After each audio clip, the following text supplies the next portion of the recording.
Good morning student. तो पिछले class में अपने लोग चार्ज के बारे में पढ़े थे, तो आज उससे आगे कंटिन्यू करेंगे। चार्ज के बारे में देखे थे कि चार्ज कितने तरह के होते हैं, पॉजिटिव होते हैं, नेगेटिव होते हैं, इलेक्ट्रॉन पे कितने चार्ज होते हैं, प्रोटॉन पे कितने चार्ज होते हैं। चलिए उससे आगे शुरू करते हैं। तो लिखेंगे current. Current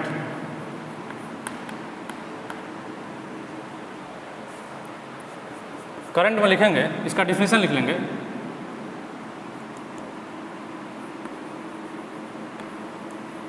flow of charge per unit time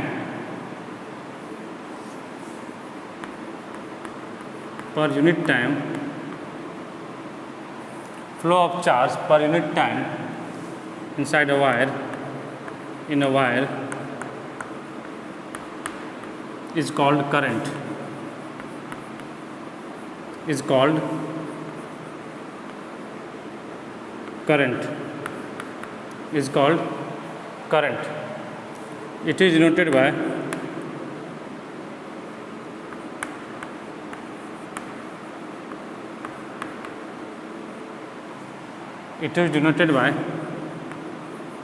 letter I.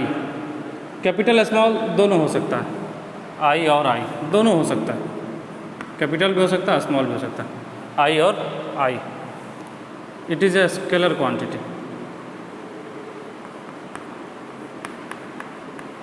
It is a scalar quantity.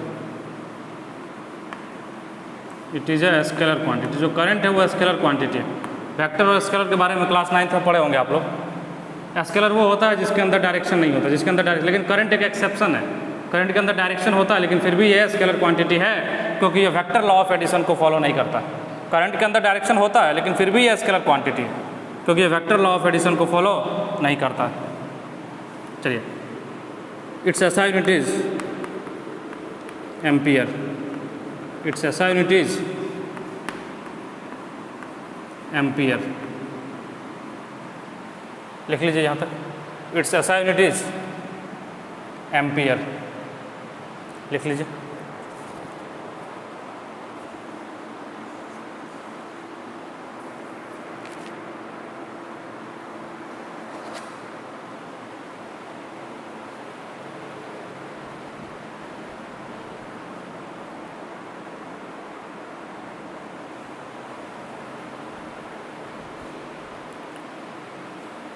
It's SI unit is ampere. ये साइंटिस्ट का नाम है, एम्पियर।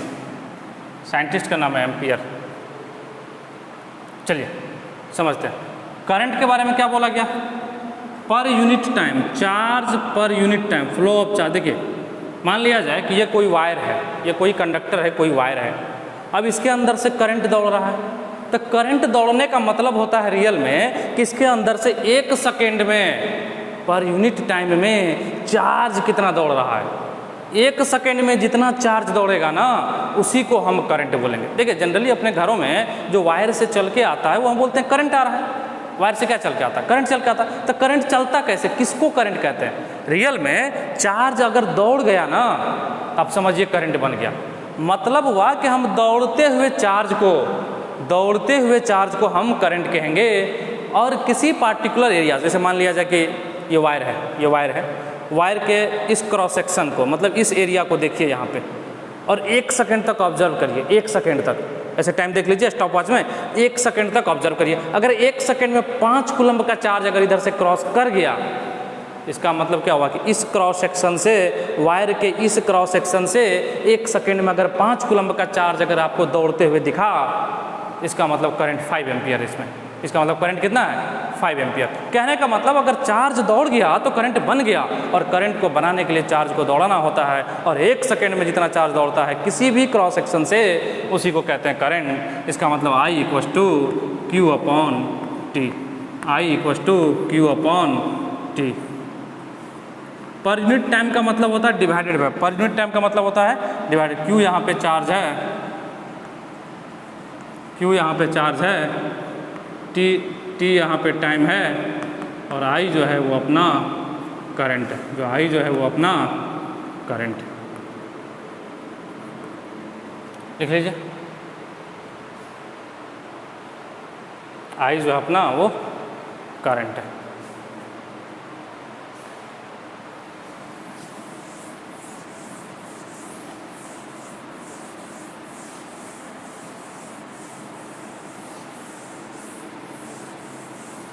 चलिए देखिए इधर I इक्वस टू Q/2 हुआ।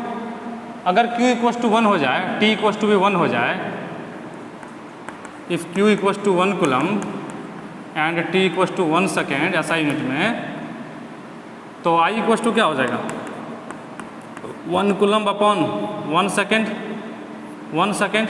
और इसका ऐसा यूनिट क्या होता है एम्पियर, इसका ऐसा यूनिट क्या होता है एम्पियर। अब 1/1 क्या हो गया, तो 1 एम्पियर इक्वस टू क्या हो गया 1 कूलम्ब पर सेकेंड। तो 1 एम्पियर इक्वस टू क्या हो गया 1 कूलम्ब पर सेकेंड। 1/1 1 ही होता है, तो एम्पियर को क्या लिख सकते हैं कूलम्ब पर सेकेंड। तो एम्पियर जो होता है वही होता है कूलम्ब पर सेकेंड। एम्पियर क्या होता है कूलम्ब पर सेकेंड। अब देखिए ना, इधर चार्ज था, नीचे में टाइम था, तो चार्ज को कूलम्ब लिख सकते हैं, टाइम को सेकेंड लिख सकते हैं। ठीक है, इसको मान लीजिए 1 कूलम्ब 1 सेकेंड, तो 1/1 क्या हो जाएगा 1 हो जाएगा। तो 1 एम्पियर किसके बराबर हो जाएगा 1 कूलम्ब पर सेकेंड के बराबर। तो एम्पियर इक्वल टू क्या हो गया कूलम्ब पर सेकेंड, कूलम्ब पर सेकेंड। लिख लीजिए इसको।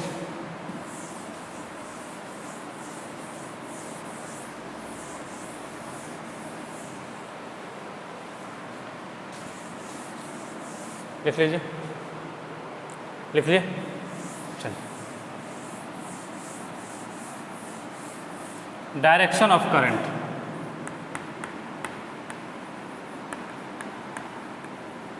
डायरेक्शन ऑफ, देखिए ये स्केलर क्वांटिटी है लेकिन फिर भी इसका डायरेक्शन होता है। ये स्केलर क्वांटिटी है लेकिन फिर भी इसका डायरेक्शन होता है। एक तरह से एक्सेप्शन समझिए, ये इसलिए स्केलर होता है क्योंकि वेक्टर लॉ ऑफ एडिशन को फॉलो नहीं करता। डायरेक्शन ऑफ, ये क्लास 9th में पढ़े होंगे, डायरेक्शन ऑफ करंट। चलिए,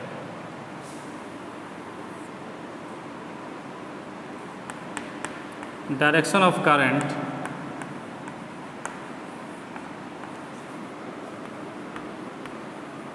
is same as the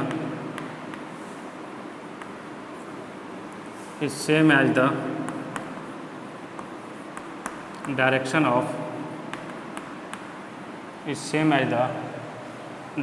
of flow of positive charge, direction of flow of positive charge and opposite to the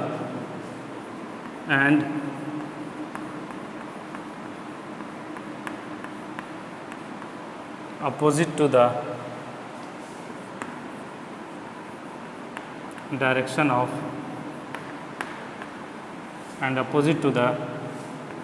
of flow of negative charge।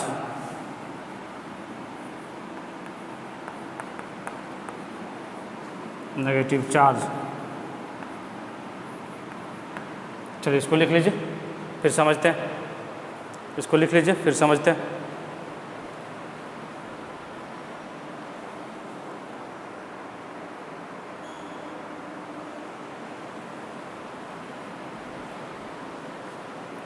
इसको लिख लीजिए।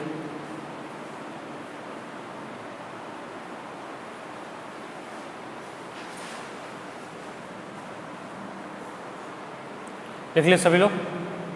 चलिए समझते हैं। देखिए, direction of current is same as the direction of flow of positive charge. मतलब अगर positive charge यहाँ बना दे, दिख रहा है ना। चलिए, अगर पॉजिटिव चार्ज, अगर ये क्यू चार्ज है, और अगर ये इधर की तरफ भाग रहा है, अगर ये इधर की तरफ इसका वेलोसिटी है, अगर ये चार्ज इधर की तरफ भाग रहा है, तो करंट का डायरेक्शन भी इसी डायरेक्शन होगा। मतलब करंट भी इसी डायरेक्शन में फॉलो करेगा। मतलब आई का भी डायरेक्शन यही होगा। मतलब जिस डायरेक्शन में पॉजिटिव चार्ज भागेगा ना, अपना करंट भी उसी डायरेक्शन में होगा। लेकिन ज़रूरी तो नहीं हमेशा पॉजिटिव चार्ज ही भागे, नेगेटिव चार्ज भी भाग सकता है।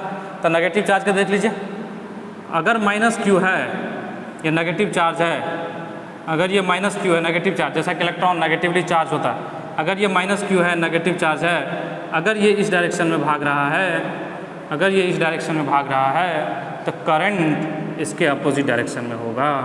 तो करंट इसके अपोजिट, कहने का मतलब पॉजिटिव डायरेक्शन के, पॉजिटिव चार्ज के फॉलो के सेम डायरेक्शन में और नेगेटिव चार्ज के फ्लो के अपोजिट डायरेक्शन में। अगर नेगेटिव चार्ज इधर भाग रहा है तो करंट जो हो जाएगा वो इधर हो जाएगा, करंट जो है वो इधर हो जाएगा। इस दोनों को बना लीजिए, इस दोनों को बना लीजिए।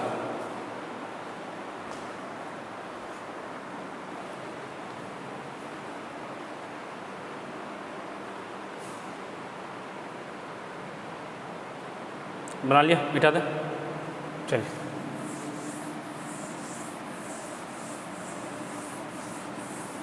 एक क्वेश्चन लिखेंगे।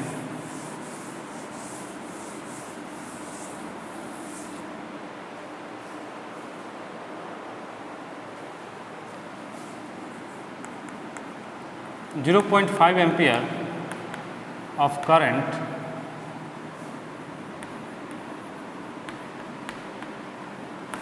is flowing in a wire, is flowing in a wire. Then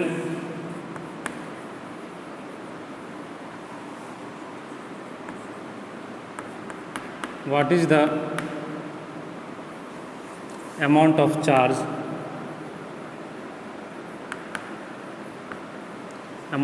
charge flown in 10 minutes in 10 minute. मतलब एक वायर है। अच्छा पहले एक बार ट्राई कर लीजिए आप लोग एक बार ट्राई कर लीजिए कि इसका आंसर क्या आता, फिर हम बनाएंगे।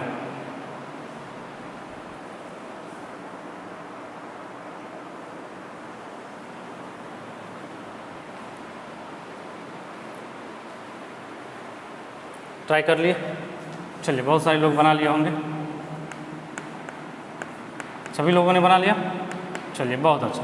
देखिए बोला गया कि एक वायर है, इसके अंदर से 0.5 एम्पियर का करंट जा रहा है, 0.5 एम्पियर का करंट जा रहा है और कह रहा है कि 10 मिनट में इस वायर से कितने चार्ज फ्लो किए। पहला बात जो है करंट जो है I इक्वल्स टू 0.5 एम्पियर है, तो टाइम है वो 10 मिनट है। तो देखिए मिनट अपना ऐसा यूनिट नहीं है, तो इसको क्या करेंगे सेकेंड में कन्वर्ट कर लेंगे। तो 10 × 60 इक्वल्स टू कितना हो गया 600 सेकेंड। इसको ऐसा यूनिट में कन्वर्ट कर लिए। अब आई इक्वल्स टू क्या होता है Q अपॉन टी। तो Q इक्वल्स टू क्या हो जाएगा, Q इक्वल्स टू हो जाएगा I × T। यही तो पूछा गया, I कितना है 0.5, T कितना है 600, तो क्या आ जाएगा 300। इसको जब मल्टीप्लाई करेंगे ऐसा यूनिट में रखें, ये भी एम्पियर में रखे हैं, ये भी सेकंड में रखें, तो इसका आंसर भी ऐसा यूनिट में आएगा। और चार्ज का ऐसा यूनिट पिछले क्लास को याद करिए, बताया गया था कि कूलम्ब होता है, तो इसका आंसर आ जाएगा 300 कूलम्ब। चलिए लिख लीजिए, इसको लिख लीजिए जल्दी से।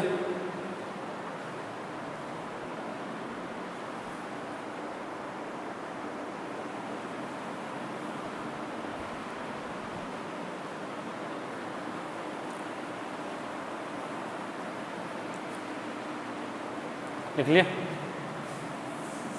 चलिए मिटा दें। चलिए क्वेश्चन तो मिटा ही सकते हैं, क्योंकि क्वेश्चन तो पहले लिख चुके होंगे और आप लोग लिखने में बहुत टैलेंटेड हैं, इसलिए आंसर भी लिख लिए होंगे।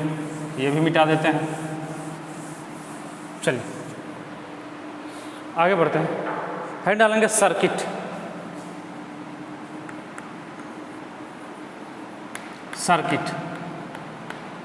ये सर्किट है। वो मुन्ना भाई MBBS का सर्किट नहीं, वो मुन्ना भाई MBBS होता ना संजय दत्त का एक हेल्पर सर्किट, वो वाला सर्किट नहीं है, ये अपने इलेक्ट्रिसिटी का सर्किट है। चलिए पहले इसका डिफिनेशन लिख लेते हैं। ए क्लोज्ड एंड कंटिन्यूअस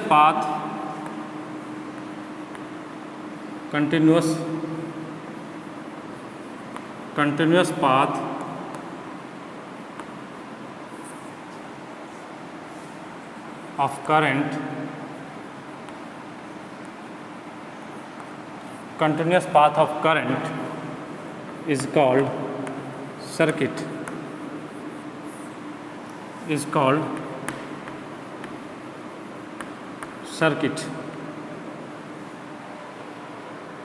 समझिएगा बात को, लिख लिए। क्लोज एंड कंटिन्यूस पाथ, मतलब पहला बात तो क्लोज होना चाहिए। क्लोज क्या होता है? जैसे ये लाइन खींच दिए, बोलेगा क्लोज, अरे ये क्लोज नहीं है, हाँ ऐसे बना दीजिए, ये क्लोज है। ये देखिए ये क्लोज है, मतलब जहाँ से चले अगर वहीं पे पहुँच गए तो क्लोज हो गया। जहाँ से चले वहीं पे पहुँच गए, अगर इस लाइन पे चलते हुए तो क्लोज। देखिए ना, यहाँ से चले ऐसे ऐसे क्लोज हो गया। कोई ऐसे खींच देगा, ये क्लोज नहीं हुआ, समझ रहे हैं? तो क्लोज पाथ होना चाहिए और कंटिन्यूस होना चाहिए, मतलब लगातार होना चाहिए। जैसे देखिए हम एक सर्किट डायग्राम बनाते हैं, सर्किट डायग्राम बनाते हैं, ध्यान से देखिएगा।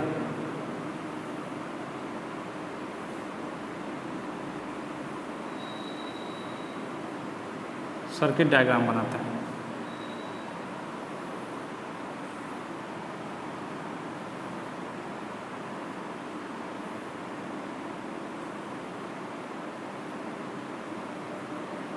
देखिए इसको बोलते हैं बैटरी, इसको बोलते हैं बैटरी। ये बड़ा वाला जो है बैटरी का पॉजिटिव टर्मिनल है और जो छोटा वाला है वो बैटरी का नेगेटिव टर्मिनल है। और ये है अपना बल्ब, ये है अपना एक खूबसूरत सा 100 वाट का बल्ब, ठीक है, खूबसूरत है मान लीजिए, ठीक है। तो यहाँ क्या होगा, पॉजिटिव से करंट निकलेगा, पॉजिटिव से करंट निकलेगा इस तरह से घूमते हुए, बल्ब के फिलामेंट से होते हुए, बल्ब के फिलामेंट से होते हुए ऐसे करके जाएगा और फिर वापस ऐसे करके इस बैटरी में एंट्री कर जाएगा। अच्छा आप लोग देखे होंगे 100 वाट का वो रेड वाला बल्ब, अगर उसका फिलामेंट टूट जाता है तो बल्ब नहीं जलता है। जब उसका फिलामेंट टूट जाता है यहाँ बीच से, जिसको कहते हैं फ्यूज होना, तो नहीं जलता। क्यों नहीं जलता? क्योंकि देखिए करंट यहाँ से आया, यहाँ तक गया और यहाँ पे टूट गया, तो टूट गया तो करंट आगे जा ही नहीं पाया, तो सर्किट बना ही नहीं, फिर करंट का फ्लो होगा ही नहीं। 100% ये श्योर है कि जितना करंट बैटरी के पॉजिटिव टर्मिनल से निकलेगा उतना ही इधर से एंट्री करेगा। अगर यहाँ से 10 एम्पियर निकला है ना, अगर पॉजिटिव से 10 एम्पियर निकला है ना, तो नेगेटिव से 100% 10 एम्पियर अंदर घुसेगा, नेगेटिव टर्मिनल से 100% 10 एम्पियर अंदर घुसेगा। चलिए अब कई लोग के मन में आ रहा होगा सर यहाँ पे तो बीच में गैप है, तो ये कंटिन्यूस कहाँ हुआ, ये क्लोज कहाँ हुआ? अरे ये बैटरी का टर्मिनल है, बैटरी के अंदर में, बैटरी के अंदर में इस तरह का मटेरियल होता है, ये टर्मिनल, इसके अंदर में लिक्विड होता है। आप लोग देखे होंगे एसिड डालते हैं आप लोग घरों में बैटरी के अंदर एसिड डालते हैं ना, तो समझिए, तो हमने वायर ऐसे जोड़ा है, ये मान लीजिए पॉजिटिव, ये मान लीजिए नेगेटिव, तो पॉजिटिव से निकला, तो मैंने इस फिगर को नहीं दिखाया नीचे वाला पार्ट को, सिर्फ इसको दिखाया, इस पोल को, तो बीच में तो गैप दिख रहा है, लेकिन रियल में क्या ये गैप है? बिल्कुल नहीं है। नीचे में तो लिक्विड भरा हुआ है, करंट ऐसे फॉलो करता है, नीचे में ऐसे फॉलो करता है, मतलब ये बिल्कुल खाली नहीं है, ये भरा हुआ है। अगर एसिड खत्म हो जाएगा आपका तो आपका बैटरी वर्क नहीं करेगा, आपका बल्ब नहीं जलेगा। तो इसीलिए इसको ना देखें कि ये बीच में खाली है, बीच में खाली नहीं है। यहाँ नीचे ऐसे करके एक बड़ा सा प्लास्टिक का बक्सा लगा होता है जिसमें लिक्विड्स भरे होते हैं, लेकिन हम उसको यहाँ पे बनाए नहीं है, सिंबॉलिक फॉर्म में। यहाँ पे फिलामेंट देखे होंगे, होल्डर की सहायता से इधर से करंट जाता है फिलामेंट में, ऐसे करके घूम के ऐसे वापस आता है, फिर इधर से वापस आ गया, इसको बना लेंगे। इसी को कहते हैं सर्किट। देखिए क्लोज भी हो गया, ये क्लोज है, ये नीचे से क्लोज है, तो क्लोज भी हो गया और कंटिन्यूस भी हो गया। तो इस तरह के डायग्राम को सर्किट कहते हैं। चलिए इसको बना लीजिए, इसको जल्दी से बना लीजिए।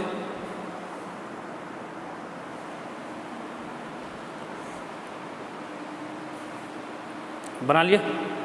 तो चलिए आज के लिए इतना ही, फिर मिलते हैं नेक्स्ट लेक्चर में। आप लोगों ने जीवन का कीमती समय दिया, इसके लिए बहुत बहुत धन्यवाद। तब तक के लिए बाय।